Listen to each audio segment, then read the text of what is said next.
All right, how I trade earnings, and especially a trade I made on Amazon. I did a put credit spread on Amazon the day before. So let me explain. All right, so you could see here January 30th, Amazon was trading at around 1840 to 1860. So the trade I made on that day before earnings was announced after hours, I sold a put credit spread. So let me show you what exactly that is. We'll have a video explaining what a put credit spread is, but I'll link it below, but I'll also clearly explain it here in this video. So it's an option strategy, it doesn't involve stocks. So what I did is I sold the February 28th, so the expiration of the option was February 28th, so about 30 days out. I sold the 1740 put and I bought the 1735 put. So I sold the 1740 put for $16.02. So I collected $1,602, but then I bought the 1735 put for $15.02. So the difference is $100 to collect. So that $100 is mine, I keep it, but the trade isn't over. So for me to keep that $100, basically this put credit spread strategy requires that by February 28th, Amazon is trading above 1740. If Amazon is trading above 1740 come February 28th, I keep the full $100 that I collect. But of course, I'm not gonna wait until February 28th. I pick 30 days to start the trade because it gives me more time in case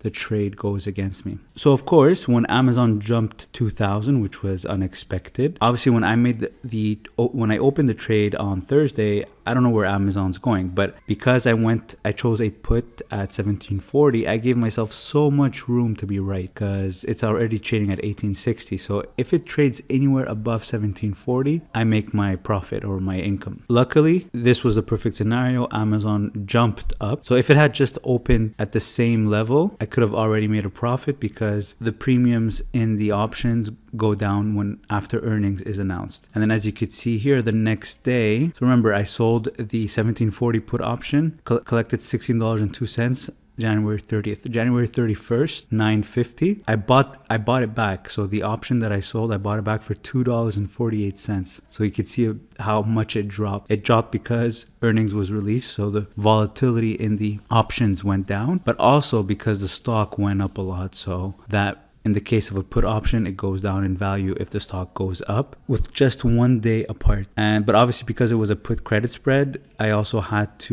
sold the option that I had bought initially. So collected $2.33. So when I closed the trade, I did the opposite. I bought back the option that I sold and then I sold the option that I bought. So the difference here initially when I opened the trade was a $1 credit, and the difference here when I closed the trade was a 15-cent debit. So my net profit is 85 cents minus commissions, or $85 because it's one contract, so it's 100 times 100. So $85 minus commission in this case was about $13. So I made $72 on an initial investment. So the initial risk or the capital required to place this trade, when I initially opened this trade here, 1740 put, and I bought the 1735 put, the difference between the strikes here, so the difference between both strikes is $5. So worst case scenario, if Amazon goes below 1735 by February 28th, I'll have to pay $5 to close this trade, but I already collected $1. So my max loss is $4. So my risk or my initial investment is $400. So I made $72 on $400, which is about 18%, but in 1 day. It was a very simple trade. I simply placed this trade. It was a limit order and it got filled on its own, and then the next day while I was on the toilet, I actually closed this trade. Really fun trade. Now what would have happened? Now of course I could have held on to it till February 28th and then keep the full $100 without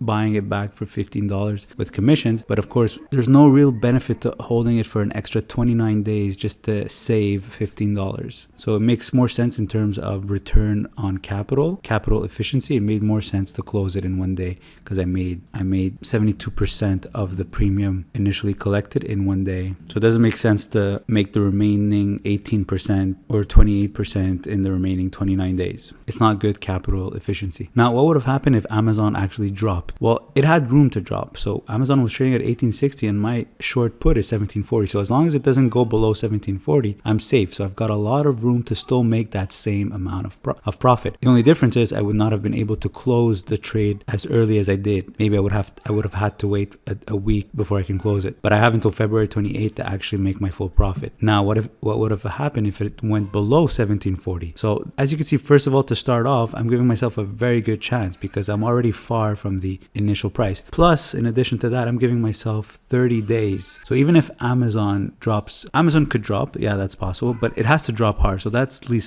less likely. Not only does it have to drop hard, but it has to stay below 1740 for the next 30 days. Amazon, even if it drops, eventually people want to buy it, so it's going to come back up eventually. So the probability of losing on this trade was very small, but even if the trade went against me, I was prepared by giving myself a lot of time and giving myself enough room for error by being far from the current market price. And I still made a decent return percentage wise, of course. Maybe $72 is not a lot, but I'm looking at it as a per trade return. Nothing stops me from doing more than one contract. Nothing stops me from doing this same trade several times. So why did I sell a put credit spread and not a call credit spread or not an iron condor? The reason why I went with put credit spread is because I find that it's easier to manage if the trade goes against you. Because when something drops, eventually it wants to go back up. The general direction of the market is to go up. So if it goes against you and it drops, it has a better chance to come back up. Plus, when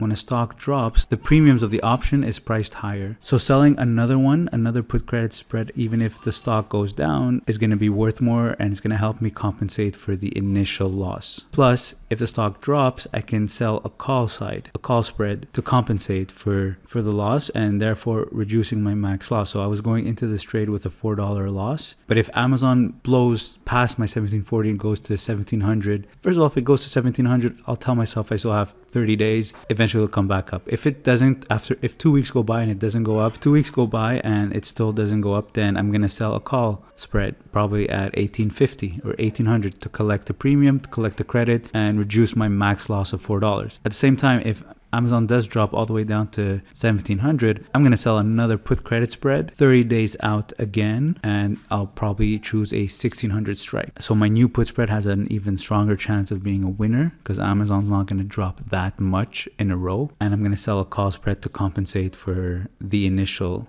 trade. And I've also noticed, I've been trading earnings a lot, and I've noticed that whenever I trade on both sides, so if I do an iron condor where I sell a put credit spread and a call credit spread at the same time, the calls most of the time get tested and my puts end up being winners. So I said to myself, why sell calls? Just stick to the puts. They have a better chance of winning. So that's the reason why I went with put credit spread only. And there you go. It was a very good, profitable, successful trade. And that's even, normally I would have said that Amazon has been rallying in the past 3 months. So maybe after earnings it's going to drop, but it still went up even more. So that's the proof that the market wants to go up. All right, so if you have any questions about this earnings trade, don't hesitate to leave your questions below. Once again, if you're going to open an account with Questrade to trade on the stock market, use my referral code in the description below the video to get up to $250 back. Thanks for watching.